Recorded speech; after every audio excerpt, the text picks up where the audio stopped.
Most people think anxiety is just feeling uneasy, worried, or having a racing heart.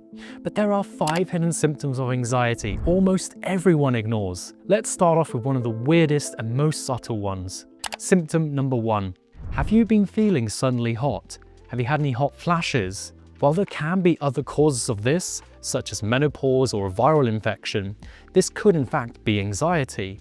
When we feel anxious, our body can become flooded with adrenaline, which can then increase our body's temperature and heart rate. So pay attention if you're feeling a sudden increase in body temperature. It might have a physical cause, and you should see a doctor to rule that out, but it might also have a psychological cause like anxiety.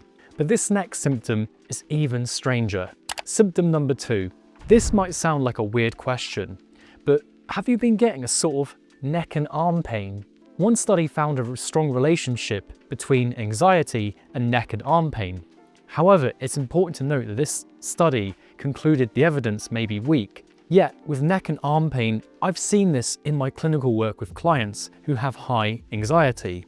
We can have anxious internal parts who might send pain to a certain part of our body, and this could be a protective mechanism. As always, get it checked by a doctor to rule out physical causes, but keep this neck-arm pain in mind. Yet, this next symptom might be quite surprising and a bit embarrassing and inconvenient. Symptom number 3. Do you find that you're constantly feeling like you have to go to the toilet? Well, several studies have found that individuals with an overactive bladder had higher levels of anxiety. This might be because an anxious state causes various muscles to contract, and this tension may put physical pressure on the bladder, causing a sensation of needing to pee. Now, this could also be caused by something like a urinary tract infection. Again, another reason to consult your doctor.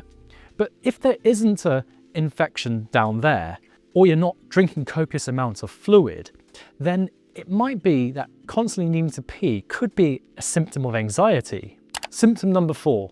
Do you find you're not able to stop eating? Various studies have found that individuals with eating disorders tend to have anxiety disorders. A lot of people with food addiction and eating disorders tend to use food as a way to regulate emotions.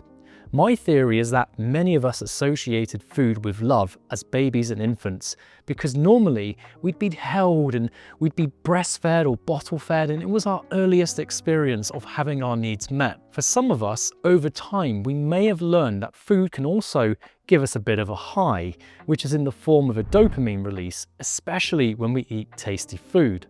This high might help to blot out or numb any anxious emotions. It may be worth thinking about, are you eating because you're hungry? Or are you eating because there may be an anxiety you're suppressing with food?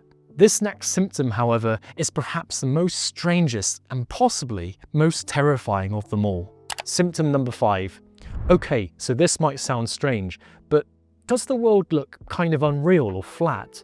Do you feel like you're outside your body observing yourself? Or do you perhaps not recognize yourself in the mirror? These sensations can be a sign of derealization, depersonalization, also known as DPDR.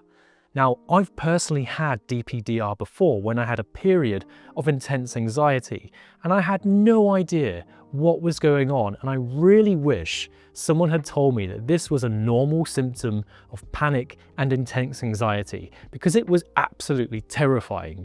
Researchers aren't quite sure why we experience this in anxious states.